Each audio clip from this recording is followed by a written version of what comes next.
And welcome, everyone, to FPH Weekly. We finally have a name here on Full Press Hockey. It only took us like 13 weeks of doing this, and we finally have a name. Mike Straw, Chris Wassel, soon to be joined by Jim Behringer, having some technical difficulties, but it is opening night. Good evening, wherever you're watching from here on YouTube.com, twitch.tv/fullpetch-coverage, Twitter, Facebook, wherever. Chris and Jim, good evening. Happy opening night. Jim, we're here. I know, We're right? Here. And it's October. I think that maybe look, signs of normal life have happened. Okay, now this is totally unrelated, but almost all Roy Rogers on the East Coast now have the fix-in bar has returned.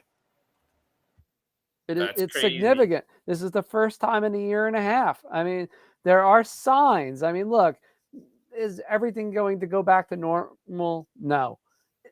Is some signs of a semblance of normal? Good. Yes. Like hockey season in October.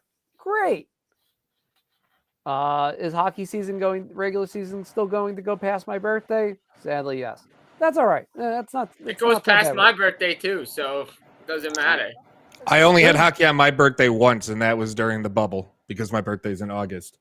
But that leads right in. We have a packed show on this FPH Weekly opening night special at the special start time of 7 p.m. We are with you for 90 minutes tonight, and we'll be back every Tuesday night, back next week at our normal time of 8 p.m. Eastern. But we kind of started. The NHL is back. Jim, we're going to start with you. How are you feeling with regular season hockey back in October, even though it felt weird to not have Columbus Day hockey? It feels good, to be honest. You know what? Back to a regular, schedule type thing. Normally the season starts about a week ago. We get Columbus Day hockey. We get the day hockey, which is nice. You get games at 1 p.m. Sometimes you get a start time at 12. Sometimes they schedule games like that. But you know what? It's all right. You have the day off. You get to rest, recoup. You had the waiver wire on Sunday. All the rosters came out, so it was a nice long weekend for our friends up north and down here. If you had the day off, it's great, but it's nice to have hockey back. Only 2 games. I will say, I think the NHL needs to take a page out of the NFL playbook and just have the champs play on opening night and don't have a second game and just put all the attention on the one game like the NFL does. I really like what they do there, and that's just something I would tweak down the road. I don't know what you guys think. Chris, what's your thoughts on that? Yeah, it's interesting because, like, for example, the NBA, which starts next Tuesday, ironically, has the same 2-game format as the NHL, and that has tended to work for the last few years, and usually is a marquee 4 type of matchup. The NHL could have went that route very, very easily and gotten 4 top teams and said, "Let's go." But for me, honestly, I wouldn't mind seeing just the champs play on opening night and then having like 5, 6, 7 games the next night, preferably without like one of my star players coming down with COVID. But it's just part and parcel of how the NHL can often be, and we just roll along with it. See, I'm in the mindset of more hockey, the better. So give me the double header for my Tuesday night viewing, and I'm happy. Because hockey, I mean, it goes by. It's 2.5 hours, where football can end up being 3.5 hours with nothing but slow breaks throughout, which makes sense. I mean, the game starts at 8:30. Well, it's supposed to start at 8:30. Like the game tonight's supposed to start at 7:30. Yeah, it's starting at 7:30. Right. It's not starting at 7:30 at all. Chris, you and I know about that stuff being at those banner raising ceremonies. Something banner raising. Yeah, those take a long time. Never starts on time.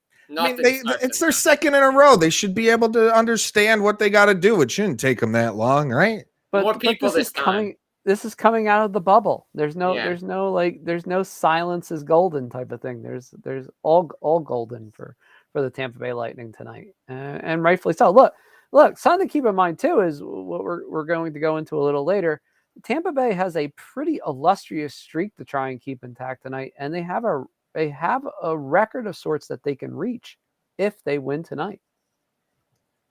And we will talk about Tampa Bay coming up shortly, but the excitement, I don't know. The excitement, I think, the biggest part of the excitement, sure, hockey's back, but it's not the fact that hockey's back.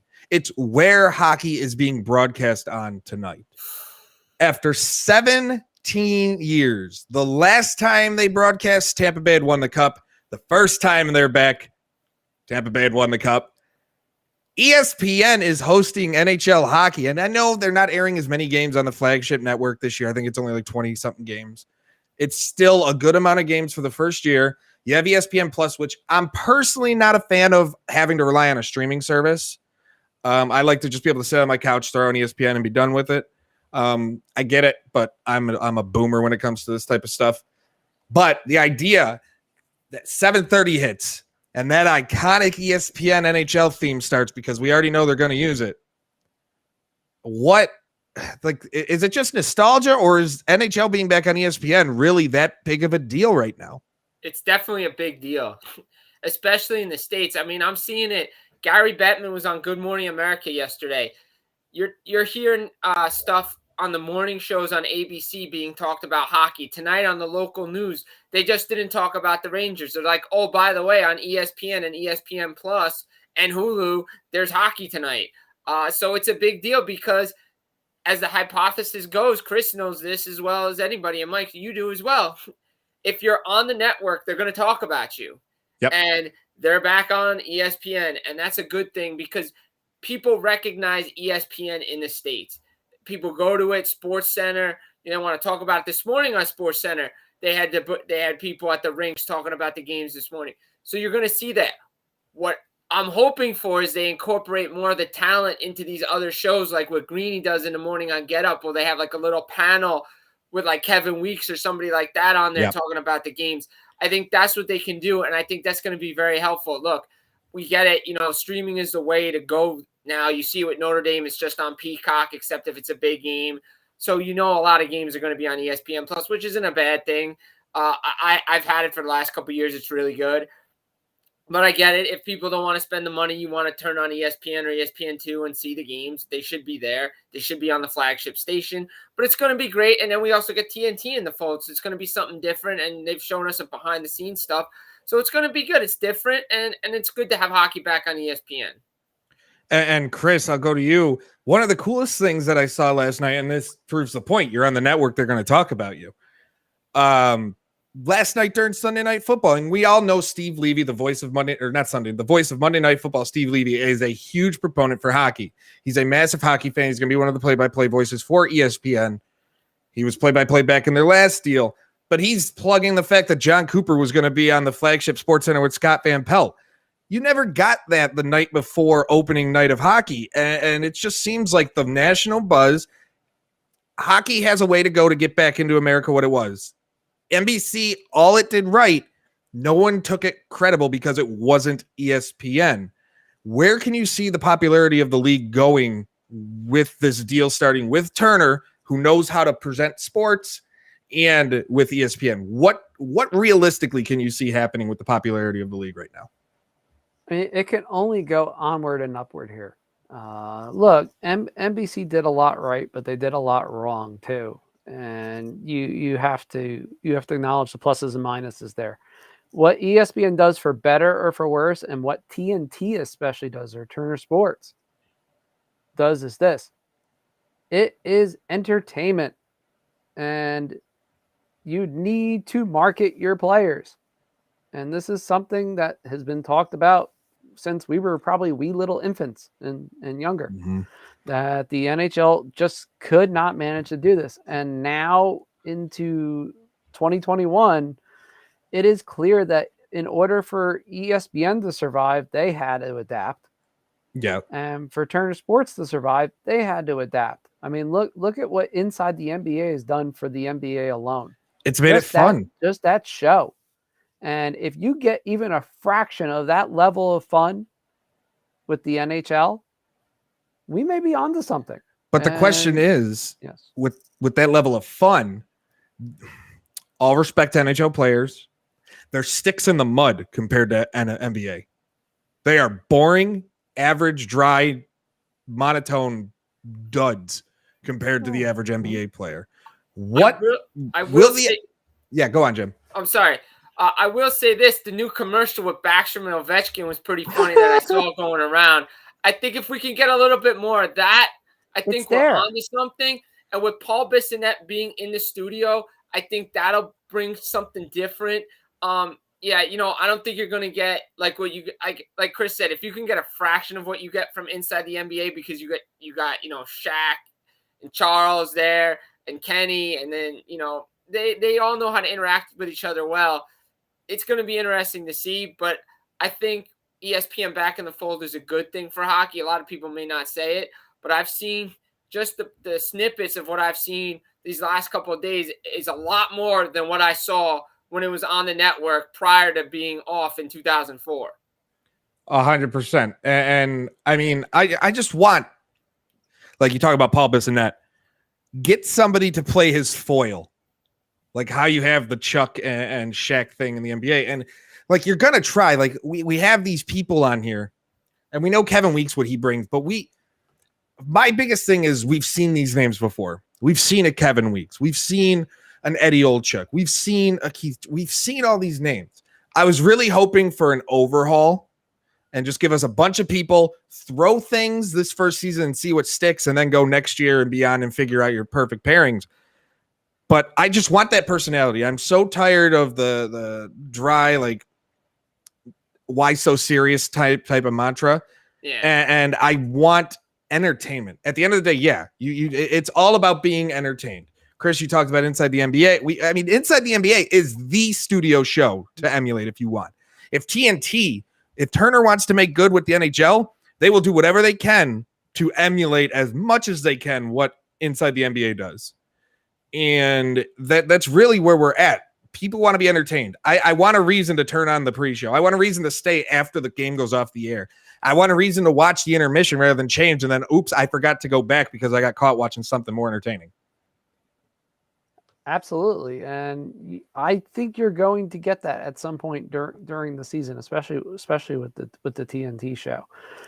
You saw little snippets of it. Yes, I know we saw some of the slight missteps in the preseason from TNT, and that's why it's preseason. So. Yeah, we're working out the kinks. I mean, hey, look, as a Devils fan, we know about the kinks in the system. I mean, we just have to sit there and shame and what ones. I kind of wanted to turn your camera off. I kind of wanted to turn your audio out just to be like, oh, I guess there was a power outage near the Rock. There you go. They don't pay the electric bill. What can I say? wait, did I pay that this month? Hold on. No, gotta check that. But it's absolutely true, and that's where we're at right now. And look, will this game start at 8:00? I mean, this should be a perfect NHL prop bet. When does opening night actually begin? When does the puck and I'm drop? I'm okay opening night for a ceremony. What I don't want to see anymore, and I hope they do, they don't. The NFL does it right. When they say kickoffs at 1:05, they mean kickoffs at 1:05. Baseball, first pitch 1:07. First pitch is at 1:07, unless there's like a ceremony of some sort or a delay. Yeah. I don't want to see, game starts at 8 and then it's 8:25. It's like, dude, that's just a half hour I wasted. And by then, usually my biggest thing with NBC, before we move on, my biggest thing with NBC was always that games at 8, puck drops at 8:25. And that 25 minutes, I'm not sitting around waiting. No. I'm finding something else, and chances are I'm not coming back. Why do you think the ratings were so low for a lot of these games? People didn't want to. You do your pre-show at 7:30 when puck drops at 8. You do your little pre-show. People know to tune in at 8. And the one thing I noticed, I think it's ESPN, if I'm not mistaken, is going to have a camera inside the Situation Room now with the referee, and they're going to break down the calls. So that's a different element of things now that we're going to get, similar to what we get in the NFL, which is really going to be interesting. And we're going to move on. Speaking of the Situation Room and game times, we're going to start. We have 2 games on the docket tonight. We have Tampa Bay hosting Pittsburgh in their banner raising. And then the second game of the doubleheader on ESPN is the Seattle Kraken going to Vegas. And we'll talk about that, like the fact that they're going to Vegas and not opening the night season at home when we get to that game. But we're going to kick things off tonight as far as the games. We're going to ride the lightning here. Chris, we're going to start with you. Can Tampa Bay three-peat? Do they have it? Or is this going to be Is this going to be tougher than them winning it last year?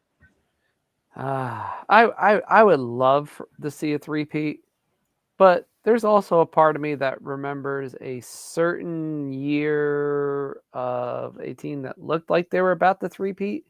And Tampa kind of reminds me of the early 90s Pittsburgh Penguins a little bit, in the sense of how they won their 2 straight Stanley Cups. And in the third year, there was some changes, but they still looked like the team to beat. And then there was some crazy Islander guy, and in Pittsburgh circles, they just call him that bleeping bleep.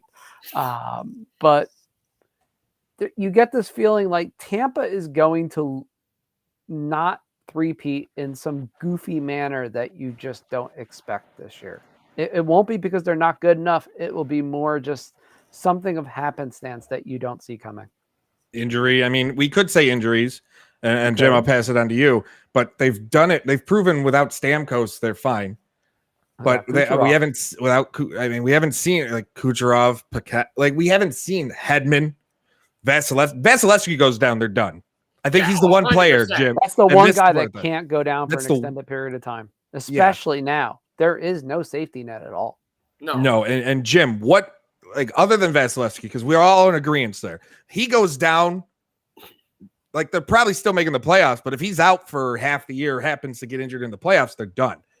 Other than Vasilevsky, what is the biggest thing stopping Tampa Bay right now from winning again? That third line. I mean, how many people, forget how important that third line was with Gaudreau, Coleman, and Gord. I mean, they scored a ton of big goals. They forechecked. They were out there in key situations. Now, look, they're doing a good job at Ross Cole and Matthew Joseph there as well. They lost a key player on waivers to Seattle. They had big plans for him. But you know what? Like Chris said, it could be something happenstance. I mean, the first thing that popped into my head is Steve Smith. Oilers, when, puts it into his own net off the goalie. I mean, they were looking maybe to win like 3-4 cups in a row, and they lost to the Flames. So, something like that. I mean, think about it. When Pittsburgh loses in 93, Chris, I think Mario was out for that series, correct? Because of, his diagnosis. Yeah, but they still look dominant for most of that series. They still look dominant, exactly. It was just one of those series where it was one moment that forced the Game 7, and then the unfortunate overtime goal that, Jesus Christmas. I mean, that still is one of the iconic moments in New York Islanders history. And look, the only reason why the Islanders don't win the cup that year is probably Dale Hunter. Yeah, exactly. But, bringing it back, Tampa, it depends. Like if you look at the last couple of teams that, went back to back, they lost in the second round. I mean, look, to me, the Lightning, if they don't have any injuries and they've proven, then they almost made the playoffs without Kucherov the one year. They did make the playoffs last year without him. They finished third last year. Everybody forgets that in the division, and then went on to win a Stanley Cup. So, I mean, look, as you could see, the only thing that's stopping the Tampa Bay Lightning is the Tampa Bay Lightning themselves. And if it's some injury, especially to Vasilevsky, if that third line or fourth line, that fourth line looks ridiculous with Perry and Maroon on the same line. Corey Perry's a leader down there. I think they'll be fine. I wouldn't be shocked if they go back to the Eastern Conference Final again, to be honest.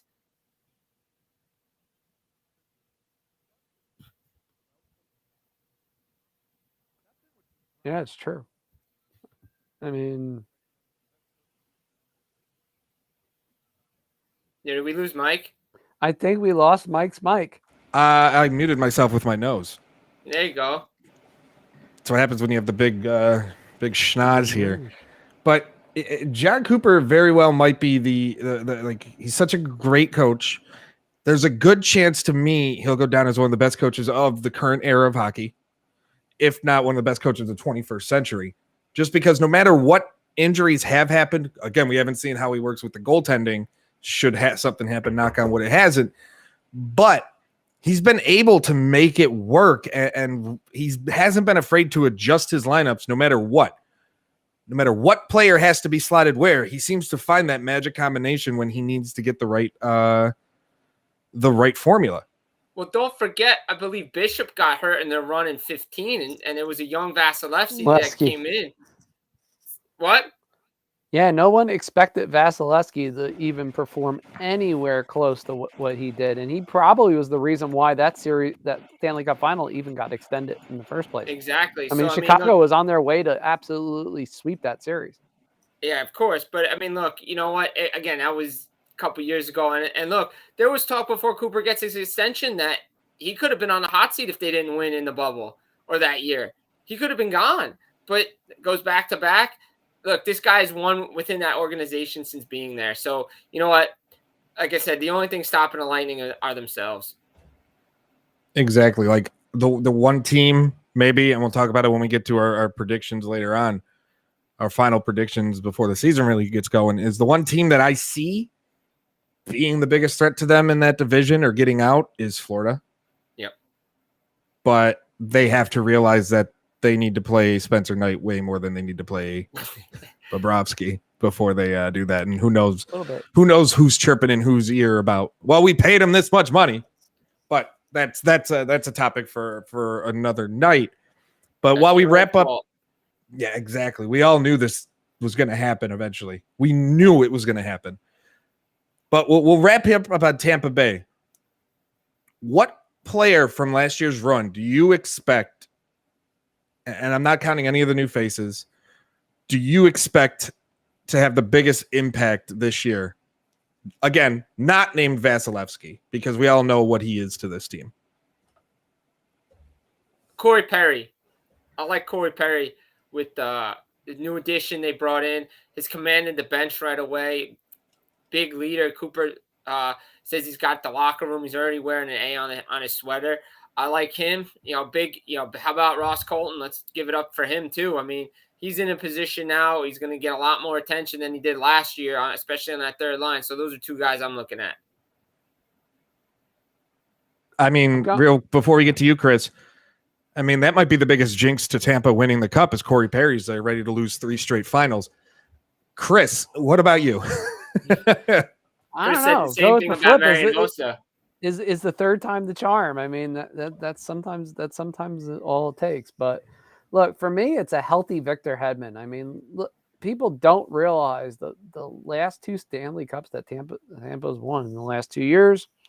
Victor Hedman has been hurt both runs, and significantly too. I mean, these aren't little injuries. I mean, it took him pretty much this year the remnants of the summer. Not obviously we didn't have a whole summer, but it took pretty much most of that time for him to fully recover. He's 100% for the first time in 2 years, and I'll be interested to see if he gets off to a start like we saw several years ago, where he ripped off like 15 points in like 9 games, and everybody thought that, oh my dear God, this team's going to be something else. And then I know he got hurt, but the idea is he is their leader. I don't care Stamkos, Point, Kucherov, Vasilevsky, Cooper. No, this team lives and dies with a 100% Victor Hedman.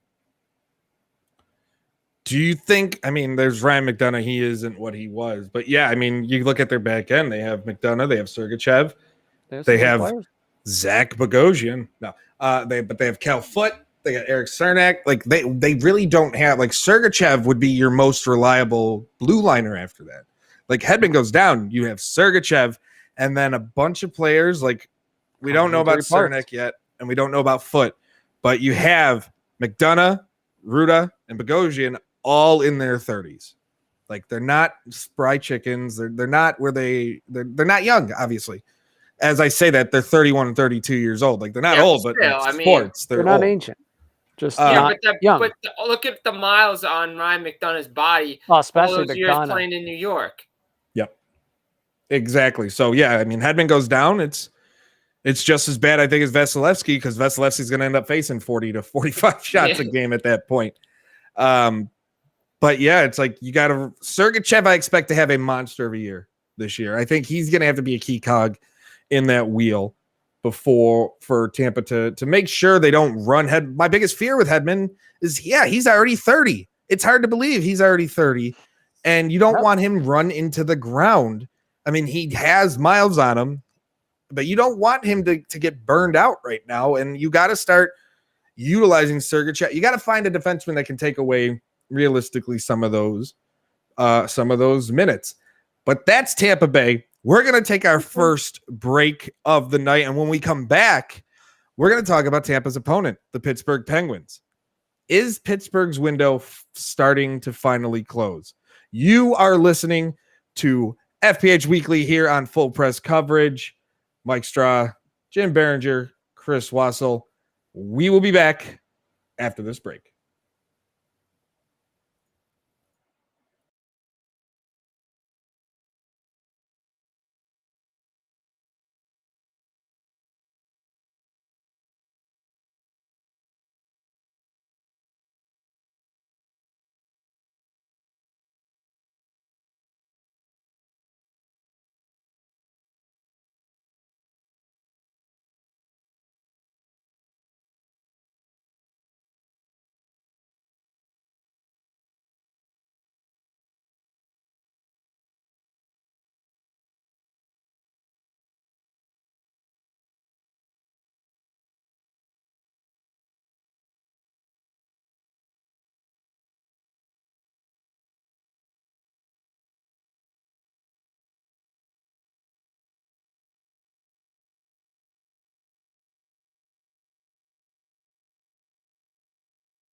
And welcome back.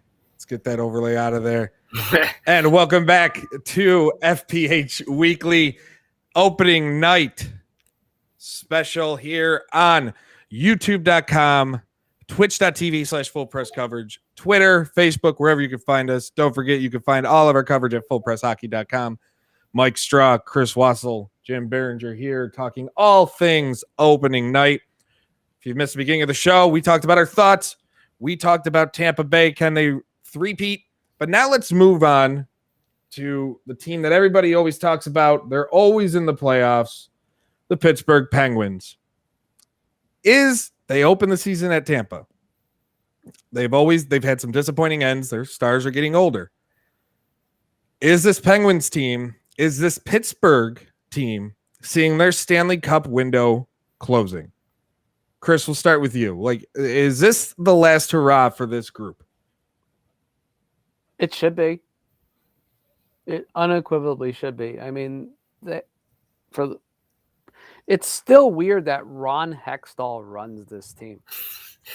Yeah, someone like just so. There are so many oddities this year. I mean, look, for example, Devils minor league AHL team, obviously you have Robert Esch as your arena manager for the Utica team for the AHL Devils.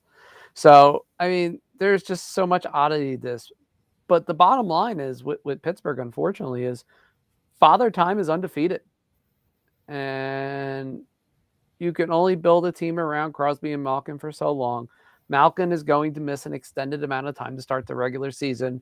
Crosby is skating at least. That's a plus. And it does appear like he is getting closer a little faster than they expected. But he's still out tonight. Obviously, no Jake Gensel tonight, though he may be playing during this Florida trip at some point. Zach Aston Reese is also out. So that's 4 players that are out tonight alone. And you're expecting this team to hold off the Tampa Bay Lightning, and possibly these 4 players could be out for the Florida game as well.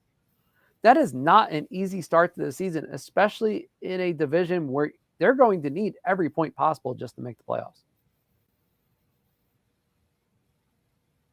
Jim, what do you think? I agree with Chris. I think the Pittsburgh Penguins window to win a Stanley Cup, this team, the way it's constructed now, is closed. I mean, I haven't been impressed with their playoff runs. Last couple of years getting bounced in the first round. The Islanders in the year before that, they didn't, quote unquote, didn't even make the playoffs because they lost in that play-in round. But they've underperformed in the playoffs.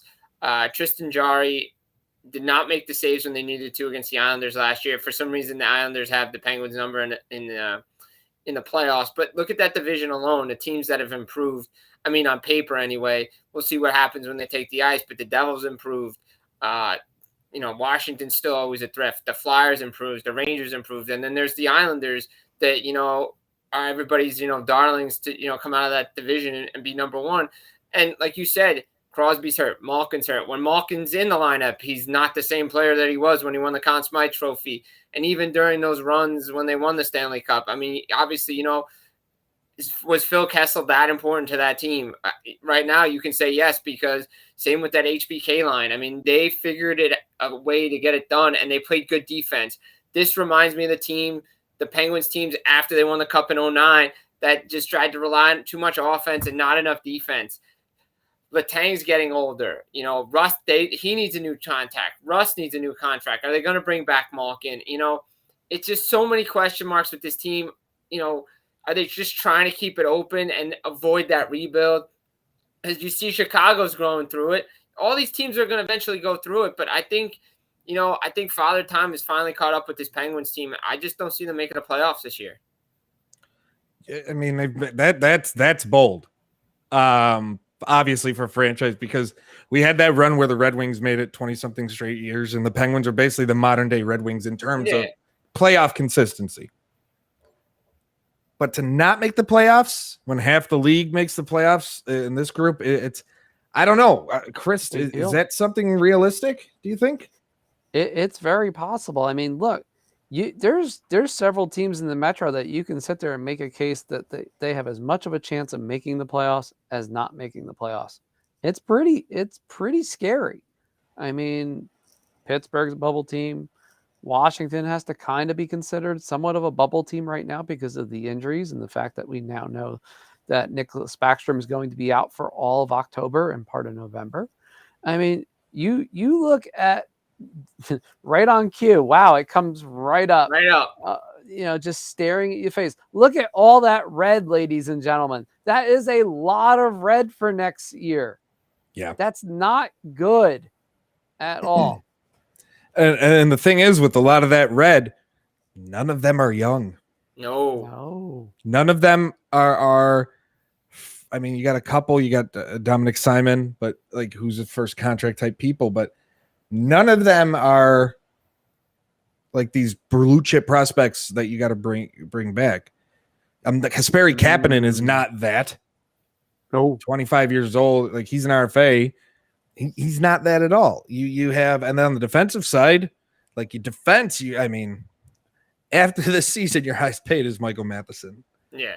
I know, all due respect to him, I don't view Mathison as more than a mid pairing guy ever.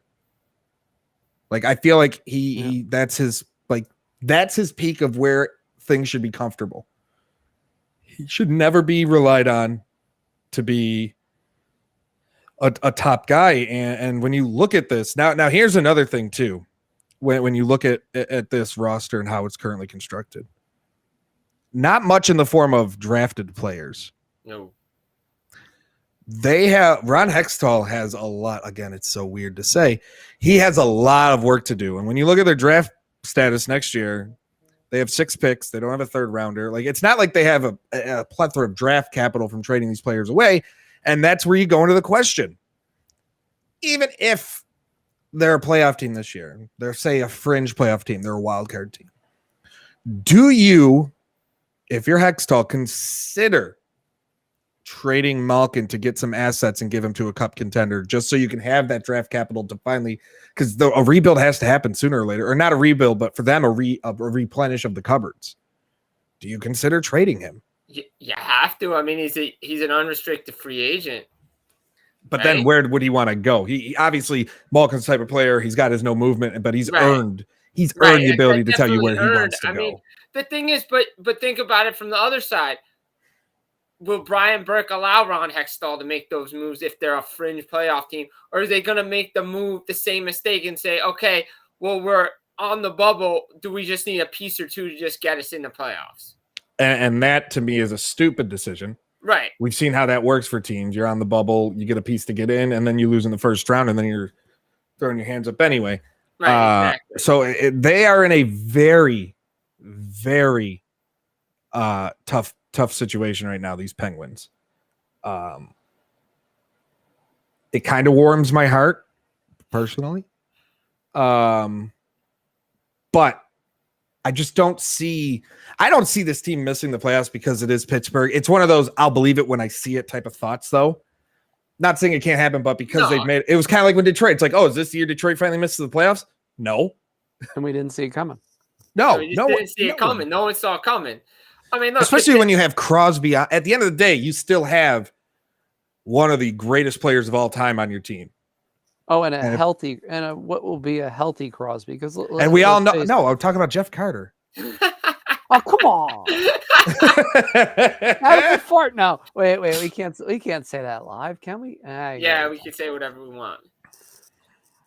Mind you, Jeff Carter, you say that old fart. He is the oldest player on the active roster. Yeah, but the dude's got 2 Stanley Cups to his name, right? Good for him. Yes, he does. And here's the thing too. Short term, and when we've seen this, and part of the reason why Pittsburgh has made so many playoffs in this streak is they can go on runs without their star talent and literally just suck the air out of a building. And they're going to try and do it tonight. And I don't know how successful they're going to be because, look, it's Tampa Bay. Yeah. But they can get away with this for short 10 to 15 game bursts like few other teams that I've seen. i.e., the Detroit Red Wings when they had injuries and they had a bad run of luck. It is weird that the two teams that we are talking about, Detroit and Pittsburgh, both who had long playoff runs, also were among the leaders in games lost to injury in some of those periods as well. It's very eerie. I feel like when Pittsburgh won the cup in 2017, they were at the top. I could be wrong, but I swear either the 2016 or 2017 win, they top were five in both years. Yeah. Yeah. Okay. Okay. Yeah, So I'm not like losing my missed mind. a chunk of the season that year too, or was injured for most of it and like battled through.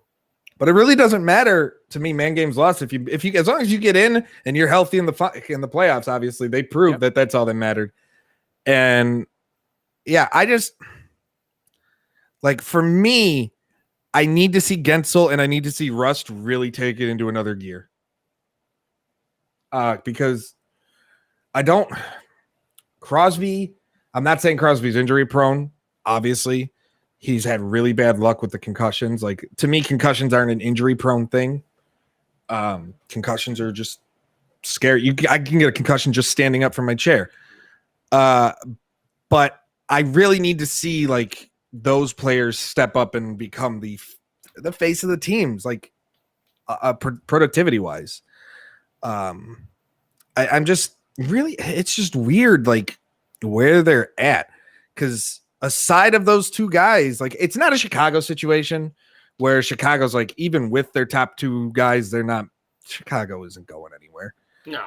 Pittsburgh, their top two guys could carry them to a final. That's how great they are and continue to be when they're healthy. Yeah, it's crazy. I mean, if Malkin can get back to what he was playing at before like his injuries, and that's a guy that's been injury prone over the last couple of years, but even when even when he was in the lineup, he really wasn't in the lineup because he wasn't that productive. He was letting guys get under his skin. He was taking dumb penalties, costing his team games. He wasn't the threat that he could be. If he can, knock the extracurricular activities off and actually focus on being the best player, then yeah, him and Crosby can carry this team. But the problem is that division is just so good and so improved, and not to mention the rest of the East is better. So it's going to be an uphill climb for them. Like I said, I'm going to stick with my statement because I just think that time is now, if not when is it going to come? And you can see with their past playoff performances that eventually this team is going to run out of the hourglass and they're not getting in. We'll wrap up on Pittsburgh before moving to Seattle and the late games or game. We'll wrap up on Pittsburgh with goaltending. We talk about Carolina. We've talked about Carolina ad nauseum. Do you see a Tristan Jarry or a Casey DeSmith being the guy here? Like, I get it. Jarry is only 26. He's signed. He's got the $3.5 million cap hit. But do you see Jarry being talented enough, I guess, to be the guy to take them on a run through the season, the rigors of a full season? With granted, we have the Olympic break, but this is going to be new territory with him.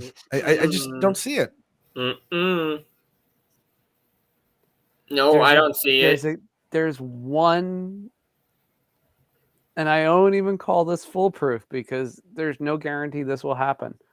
There is one exit strategy that could work for Pittsburgh, and it would require a metric ton of salary cap maneuvering and prospect maneuvering. Oh, I know who you're talking about. Does he look like a flower? Well, that's you get partial credit. That's one of the guys in mind. That's the only one I still think. But the other one is a little further west, and he has roots in the Pittsburgh area.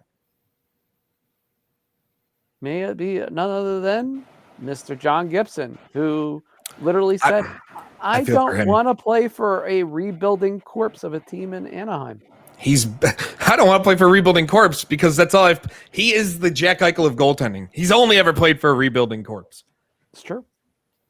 Outside of the 1 year that they lost to the Kings in the second round of the playoffs. Yeah. Exactly. And that was bad luck too. Hey, look, the game has started, ladies and gentlemen. 7:45, that's not bad. With the not ceremony bad for a banner raising. No, not with a banner raising night. But I think they speaking started of, early because they were saying that ESPN said switch over, you'll get to see the banner raised and the cup come out and all this stuff, and that was around 7:30, so that's not terrible. no, I'll take it. Now we're going to move on to the biggest story of the night. I don't care what people say. It's not the banner raising. Ooh. It is the unleash of the Kraken. Seattle traveling to Vegas. And we'll get into, and I'll get into my thoughts on that in a second. But, Jim, we're going to kick this off with you. What are your realistic expectations that fans should have for this Kraken team? Not talking about like, yeah, we have the COVID protocol of 5 players missing opening night. I'm talking about for the whole season. Things stay well. They stay healthy. Everybody gets together. No more issues after this. What is realistic for this team, in your opinion? Realistically, they're a playoff contending team in that division. In the Pacific Division, which is the weakest division in the league, they have a legitimate chance to make the Stanley Cup playoffs. They're not going – I'm going to go right out here. Full disclosure, they are not going to be like the Vegas Golden Knights and go all the way to Stanley Cup final. That is not happening. No, Vegas hit on, and we'll talk about Vegas in a second. Vegas hit on everything that first season. You Everything couldn't went right. Yeah. Everything just fell their way that year. For that to happen again. It could, but I don't think it's going to happen again.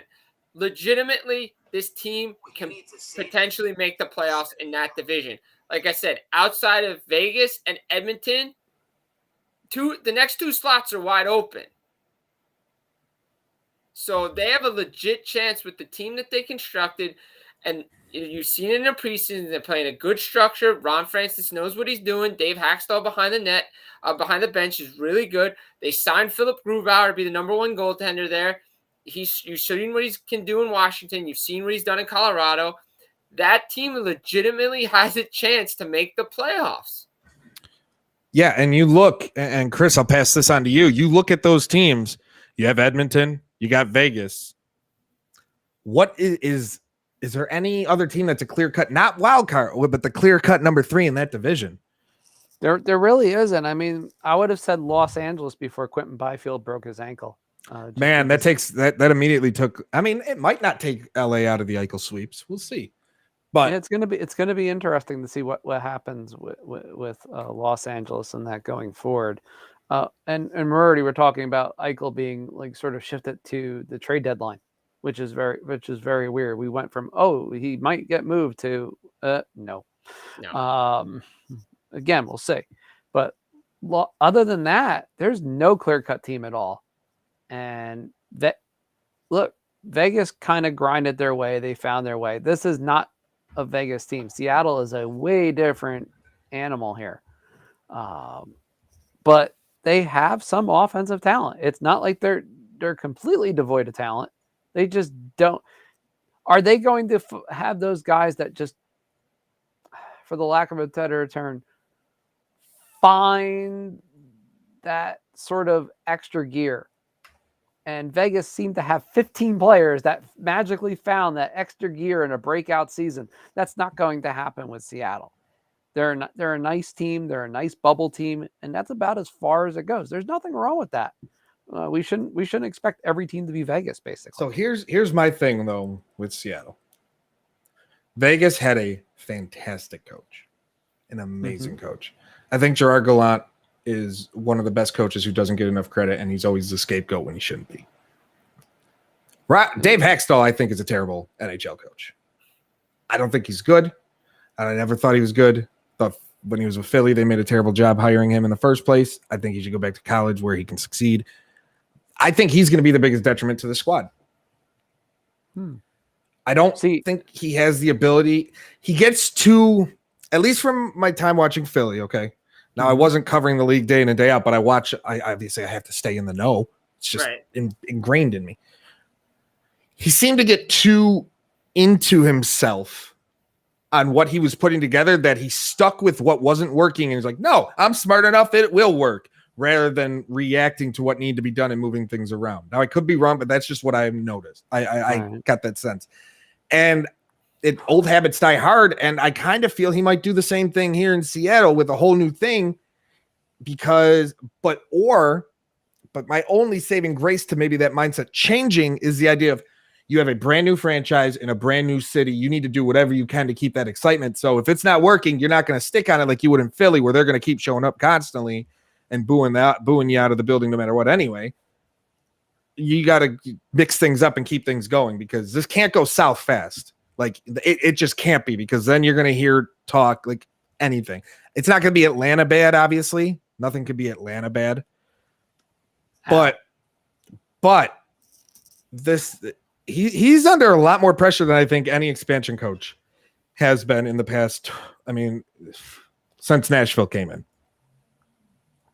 Yeah, I would agree with that, no doubt. I mean, yeah, but Barry Trotz, wasn't Barry Trotz the first coach of the Nashville Predators? Yep. Yes.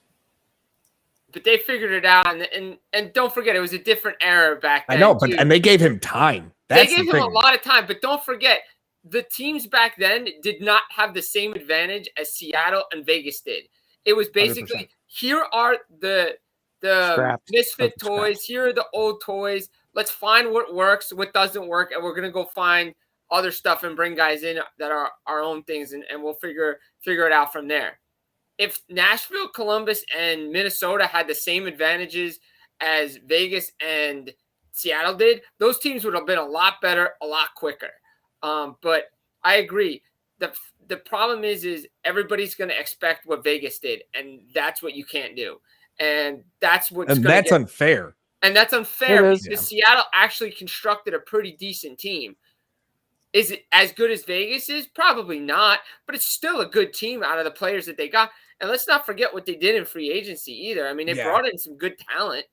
My thing with what they did in expansion, where Vegas, I felt, went for the high risk, high reward. Like, if these pay off, they are paying off. Right.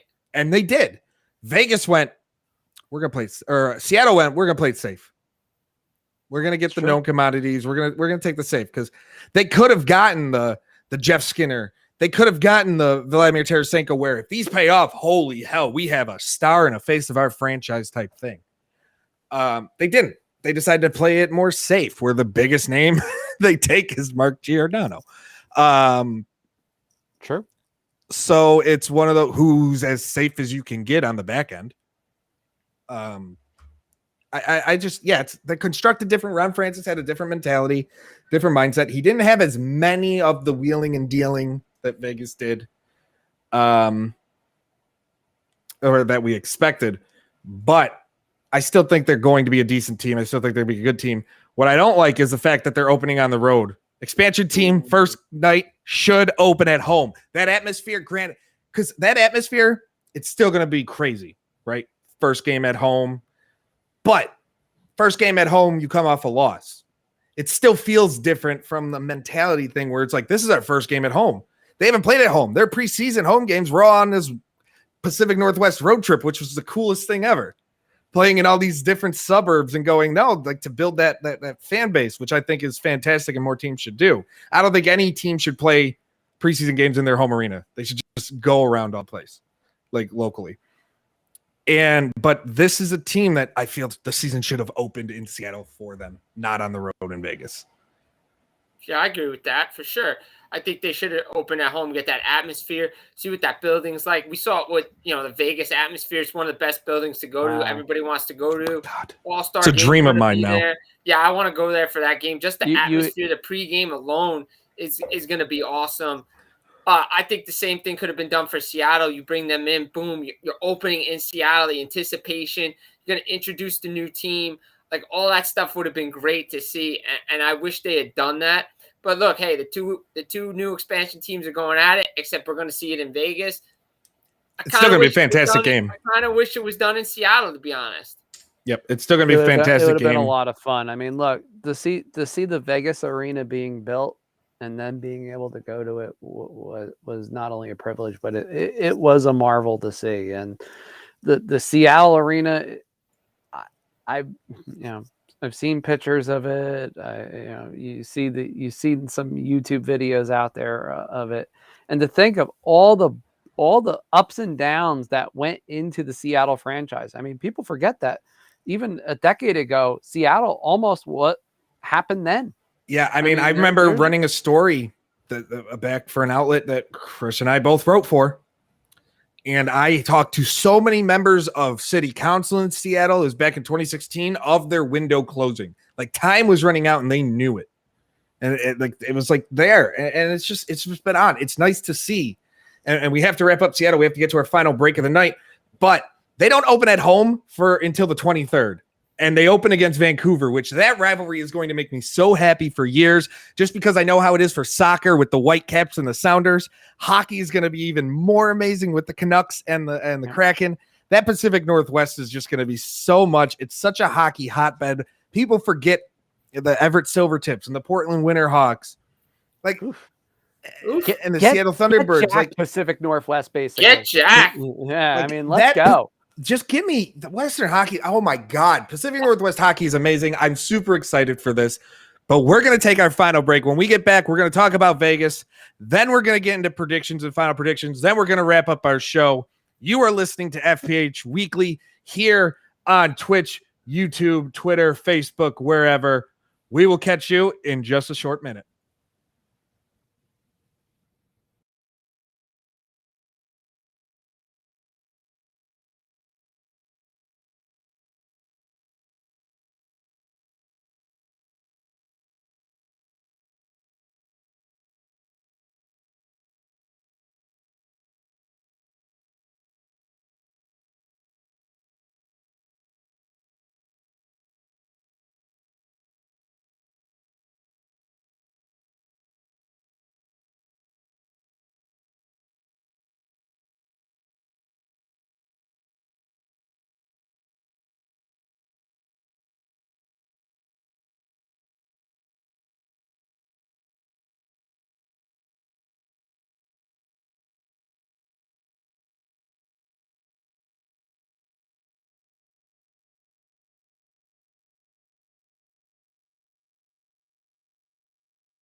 And welcome back to FPH Weekly Opening Night Edition here on Full Press Hockey, youtube.com, twitch.tv/Full Press Coverage, Twitter and Facebook. Mike Straw, Chris Wassel, Jim Behringer here with you tonight.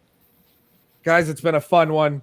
We still have a bonus half hour here from our new usual hour. It's been a great night talking hockey, and we're moving on to the final team playing tonight. The Golden Knights of Vegas. Is this the year they're finally golden, or should I say silver? Is this the year 5, my God, that Vegas is Stanley Cup bound? Maybe. Chris is immediately taking no. I don't know. I mean, Not with that coach. I think they could. I think they could make the Stanley Cup final again. But as Chris said, not with that coach. And before we went to commercial break, I had this point in my head about Seattle. Go for it. Just imagine if it comes down to Vancouver and Seattle in the Pacific Northwest for the final playoff spot. Just think about that fun for a minute. But the Vegas Golden Knights are the best team in this division. I wish, though, I'm going to interrupt you for one thing, and then we'll get back to Vegas. This is when I wish. I loved last year's schedule, how you just played basically divisional opponents. I personally loved that. I miss when they came out of the lockout 05-06 and that run before that CBA, when they played division opponents 6 or 7 times a year, and then they sprinkled in some non-divisional, and you didn't play every team and you had a couple Western games. That is what I want back. Okay, continue. Move on. Vegas. Moving on back to Vegas. They're the best team in this division, hands down. No one comes close. On paper, they restructured in a way. They went all for it. And I believe Bill Foley said when they introduced this team, he said they were going to win a Stanley Cup in their first 5 years. Well, they've constructed a team to do it, but they've lost in the playoffs now to teams that have outworked them, and they've got away from what made them successful, that misfits identity. You know, everybody against us. Now they're bringing – and now it's a destination. Now that means the expectations are higher. And Robin Leonard doesn't have the safety net of Marc-Andre Fleury there anymore. Can he be the guy to carry this team to a Stanley Cup? I don't know if he can do it. Not if they have to do shootouts a lot of the way during the regular season. But on paper, this team should be in a Stanley Cup final. Will they? If they run into a team like a Dallas, you know, if they find a team that's going to grind it out, I don't know if they're up for it. Because the one thing, yes, they're great defensively, but the one thing that has gone away in the playoffs the last 2 years has been their offense. And during the regular season, it's great. But when it comes down to crunch time, it goes away. It's true. What are your thoughts about that? It is 100% true. There is just this something weird happens with Vegas where a goalie just gets in their heads, or they just stop doing the things that they inexplicably stop doing the things that work during the season. Now, is that partly because over the course of a longer season, the things that work tend to work because of the schedule? Possibly. In the playoffs, things are tighter. And unfortunately, that looseness that Vegas had in their first season has been burdened by the weight of expectation. And each year that they don't win, that burden keeps getting a little heavier. And now it's just gotten to look against Montreal. You could see where the exact moment where that series just turned, and that was it. I mean, you knew that Vegas was not winning that series, and there was little they could do about it. And this year's going to be a lot of the same. They're going to come in heavily favored. They're going to coast through the Pacific Division. They're going to get to the playoffs. They're going to wind up going against a really pissed off Colorado team. In more Why? ways. Whatever reason. I don't know. I can't imagine why. And either they're going to get eliminated by them or get eliminated by some upstart. It's one of those things where this Vegas team just, especially when it comes to special teams guys, falls apart in the playoffs the last couple of years in particular. And you gotta have that in the playoffs. Look, Montreal rode their special teams to a Stanley Cup final berth last year. Yep. They did. They had a 92% penalty kill, which went completely against what their team was in the regular season in the first 3 or 4 games of that Toronto series. It's total bizarre. But unfortunately, the reality is the main reason why Vegas doesn't go further is because of they need their special teams to show the hell up at some point when it counts. And we talk about Vegas, what they brought in. I mean, you look at what their team was compared to expansion. They have 4 players on their roster from the expansion draft. And to be arguably, it's weird. I'm not going to say they're 4 best players because William Carrier is not one of their best players, but William Karlsson, Marcia Salt, Carrier, and Braden McNabb. But they bring in Nolan Patrick. They got Peyton Krebs coming in. They're still trying. I know that they're still trying to find a way to get Eichel from Buffalo, but they won't give up, obviously, what Buffalo wants. No one is. Otherwise, Buffalo would have traded him by now. But there might be movement on that soon. Who knows at this point? They've been saying that for months too. What can Vegas realistically do? Like, is it really one of those things of you need William Karlsson to put up another monster season? Or do you need Nolan Patrick to become what he should have been in Philly?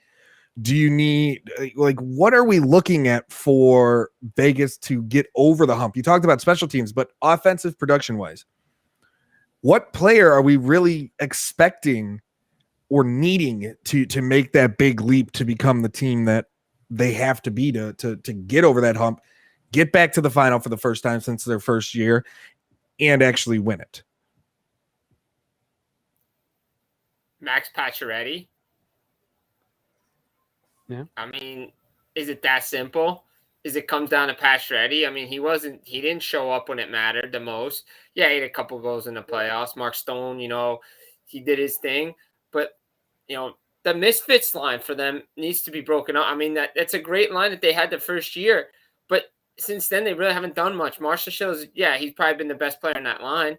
But they need their top players to perform when it matters the most if they're going to hoist the Stanley Cup and get to a Stanley Cup final.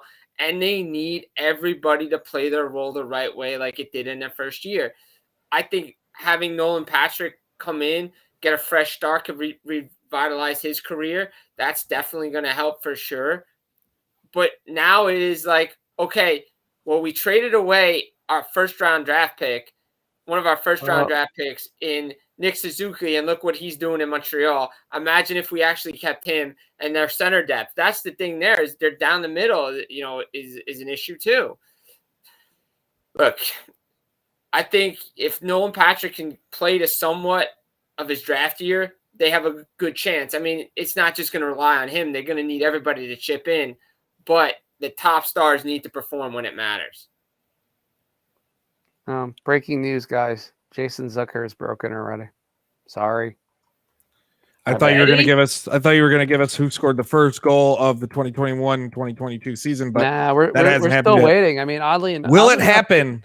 Will it happen while we're on the air? We got 20 minutes left of the show. This feels like something of a play picks prop. Really we don't have any of those. Those come back next week. We will have those as a dedicated segment. Woo. It's been a fun show. We still got a little bit more on Vegas. 20 minutes. We talked about Robin Lehner. He is by himself now. He's got his own things off the ice that he's dealing with after his little Twitter tirade last weekend. Do you sense that being a distraction for him on the ice? Jim, we'll start with you.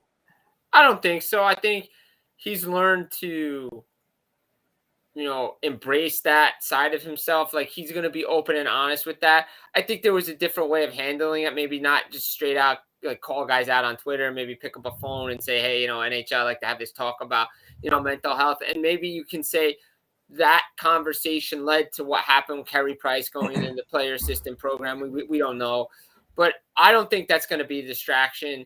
I think he's going to focus when he's on the ice. He's going to focus on the ice.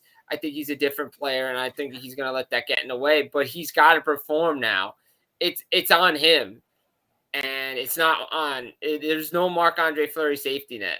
And ever since Pete DeBoer's come to the Vegas Golden Knights, Robin Leonard's been his guy. Well, now it's time to put up, because if he doesn't do it, they're going to have to bring somebody in.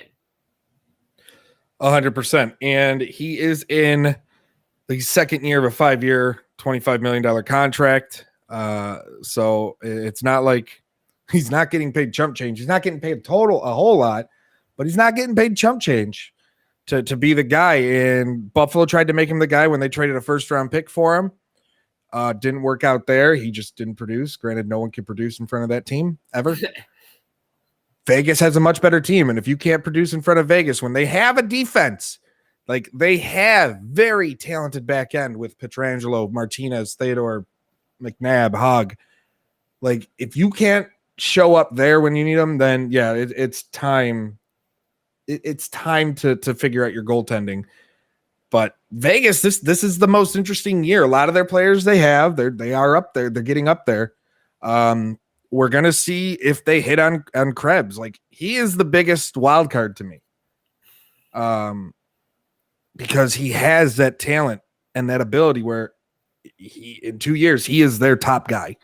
Like he's on the top line. Maybe Mark Stone's still producing in 2 years. Who knows? But he's on the top line with Mark Stone, and that's kind of what Vegas is really hoping on. Like if you're Kelly McCrimmon, like. That's exactly what you need to hit, because if it doesn't hit, you're done as a GM, at least of that team. Yeah, I agree with that for sure. I think they need Krebs to perform. You know, they have their certain guys there that they've drafted. Like you said, they only have 4 of those guys left from the original expansion draft left on that team. So it's a different looking Vegas team. So, you know, it's on GM Kelly McCrimmon and that staff now. And as Chris said before, you know, Pete DeBoer's been to 3 finals now. He hasn't gotten the job done. So, well, actually, he didn't take Vegas the first year, but he's been to 2 finals. But still, I don't know if this is the coach that gets him over the hump. No, I don't think so either. Chris said that right at the start of the segment. He's not saying he's a bad coach. He's obviously a good coach, but he's not a great coach. And to me, you don't win. I don't think Vegas is talented enough to win a cup in spite of their coach.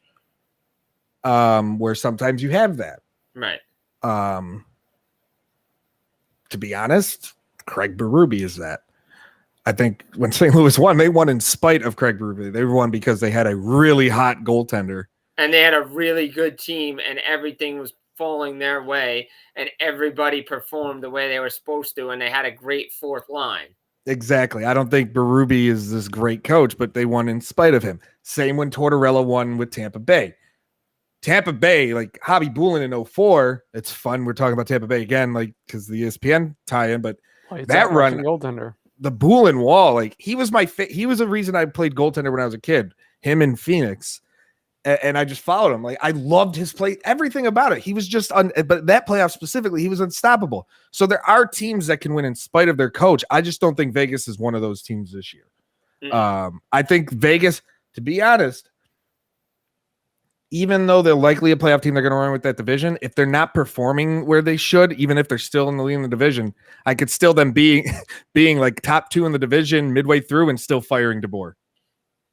I mean, they did it to Gallant. Yeah, ownership is getting. Phil Foley is obviously going to get. He saw what happened. He knows what this team can do. He knows this roster. He knows the talent of this roster. I think his patience is going to eventually wear out. Where maybe I maybe DeBoer is starting to run out. But we're going to move on now. And now it's time to fun. We've had some issues over the past few weeks. Let's put it this way.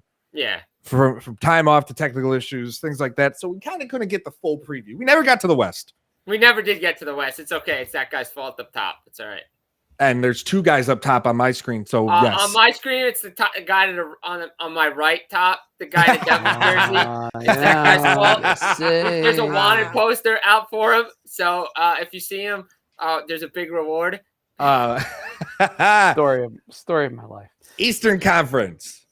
We're going to run through our playoff. So we're going to go Eastern Conference playoff teams, Western Conference playoff teams, Stanley Cup matchup prediction, and champion. That's how we're going to wrap this show up. So, Chris, we'll start with you with the East. What are your Eastern Conference playoff teams?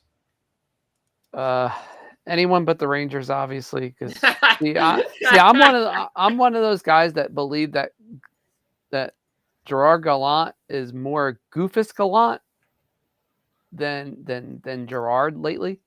We're seeing it now with what happened with Vitaly Kravtsov and the James Dolan circus that is the New York Rangers. I don't think we have 6 assistant captains in New York right now.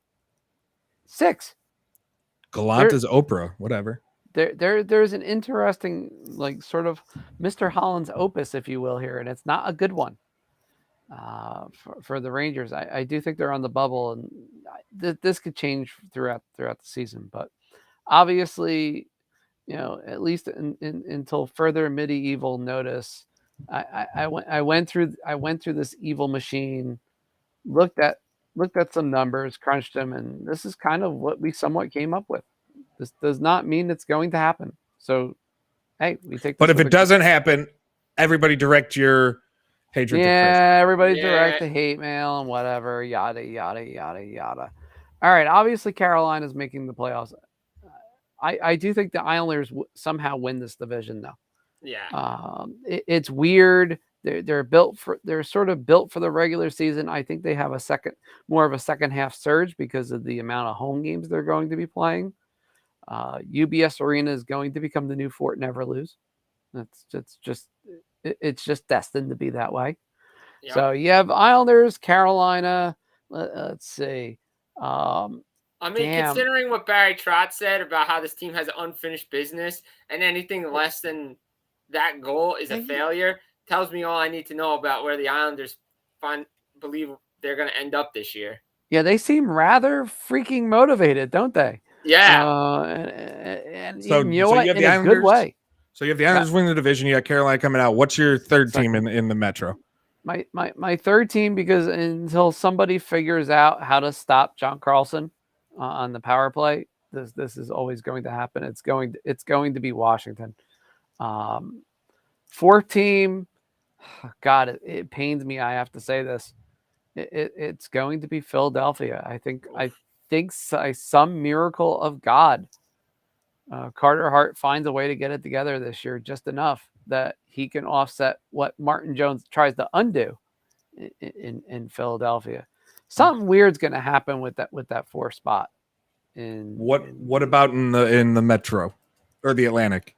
The Atlantic's a little more clear cut. Obviously, Florida probably ekes out the division over Tampa Bay, and I don't think Tampa Bay minds that all that much. Then obviously Toronto and of course Boston. Those will be your four teams.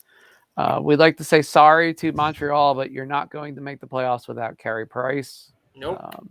And you're not going to make the playoffs without the depth that you lost in the offseason. What do you think? What are your 8 teams, Jim? All right, so I'm with Chris in the Metro pretty much. I think it's the Islanders, Carolina, Washington, but I think the Rangers are going to make that 4 seed. It's the way they did everything, the changes that they made, the guys they brought in, the mindset there. I think it's playoffs or bust for them this year because I think that's the expectation of the owner, and I think that's what they want to do. I could potentially see, if the Flyers figure things out going there, but, the Metropolitan Division potentially has 5 teams that could come out of it, out of this division, points-wise, if, things fall their way and the improvements we see happen on the ice, which means the Atlantic would only have 3 teams, and, Toronto or Boston could be on the outside looking in. If that doesn't happen, then it's pretty much, Florida, Tampa, Toronto, and Boston. I don't see any other teams making a run in that division either. But to me, I think the Rangers get the 4 seed in the Metro. So here's where I'm going to differ because I told you I'm not going to believe it until it actually happens. I have the Islanders winning the division. I have Washington 2. I have Pittsburgh 3. And I have in the Atlantic, I have Boston. I have Florida winning it, Boston second, Tampa third, Toronto fourth, and Montreal finding a way to make the fifth.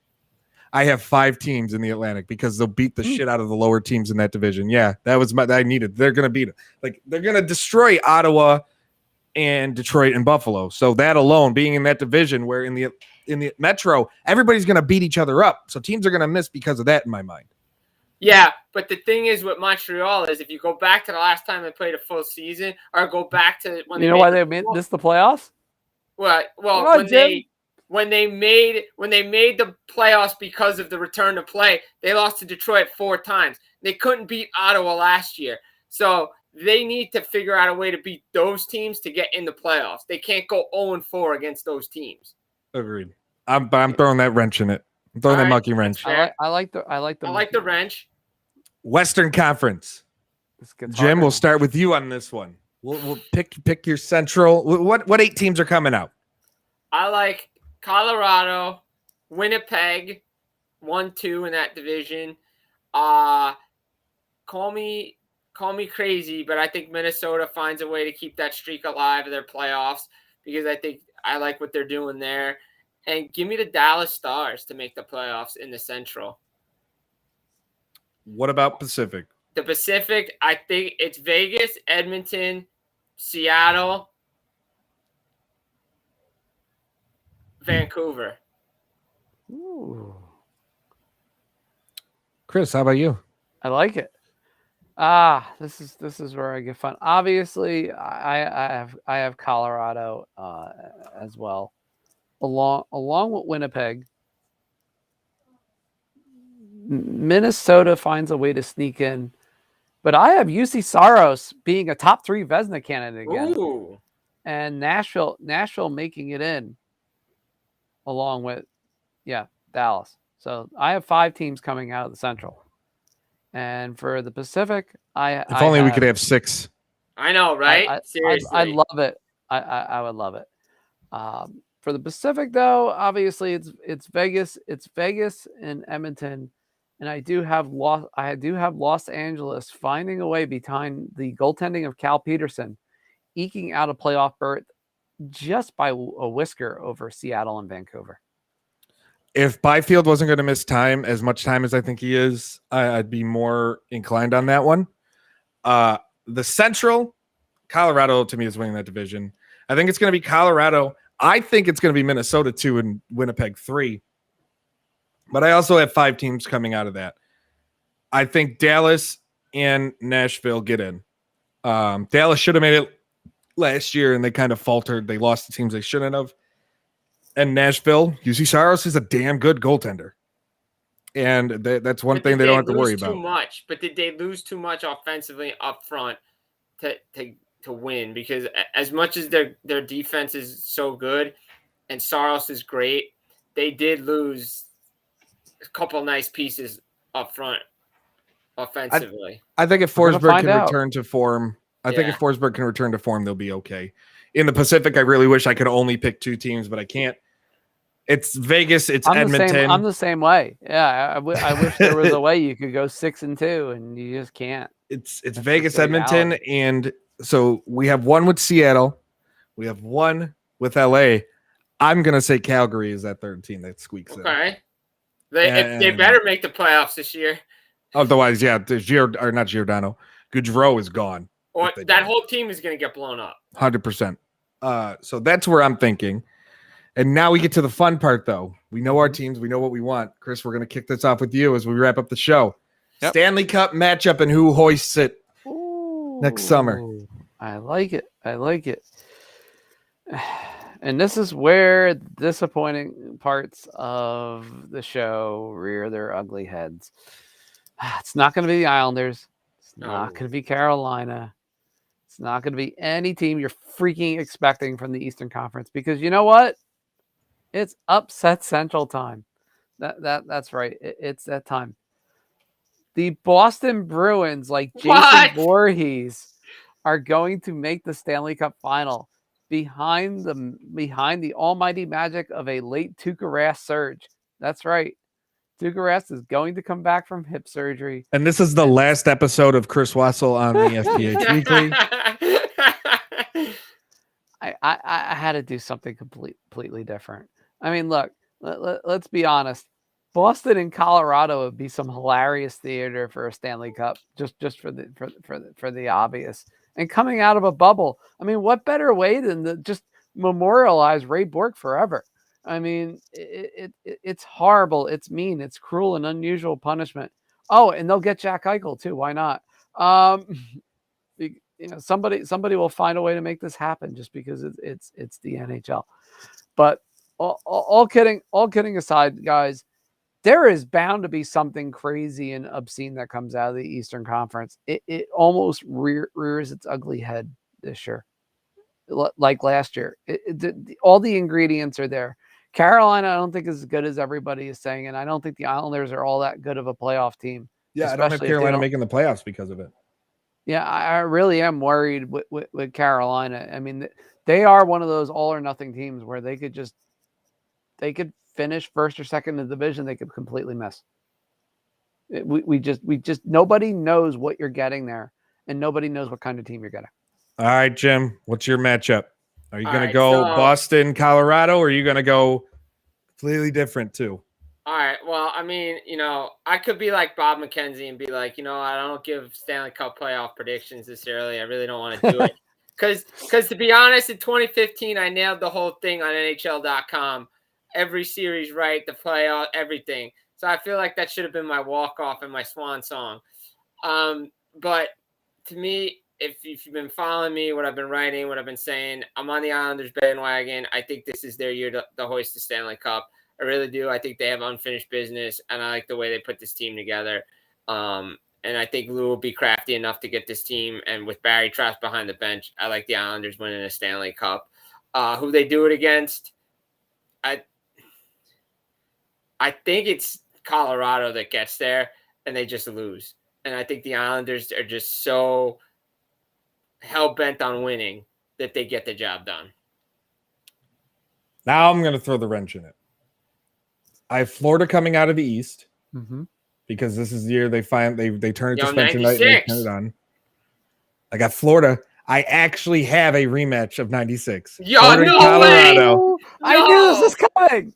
I thought he was joking at first. Give me Florida and Colorado. Yes, 96. But we're going to have a reverse of fortunes, and we're going to have Florida we're going to have a three-peat of Florida winning championships, the Stanley Cup, but it's not going to be Tampa Bay winning it. It's going to be the Panthers bringing the cup down to Fort Lauderdale. And, man, Sunrise Florida is going to be off, and we get to hear good friend of my, Steve Goldstein, call some Stanley Cup Finals action for the Panthers, which would be fantastic to hear.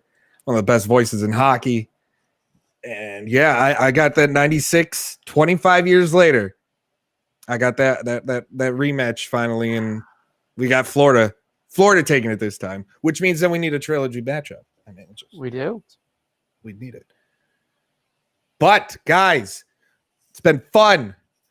The season debut, opening night. The NHL season's here after the longest, shortest offseason ever. I want to thank everybody for tuning in. We'll be back next week. 8 p.m. Eastern on YouTube.com, Twitter, Twitch, Facebook, everywhere. For Jim and Chris, I am Mike Straw. Until next time, take care, enjoy some hockey, and unleash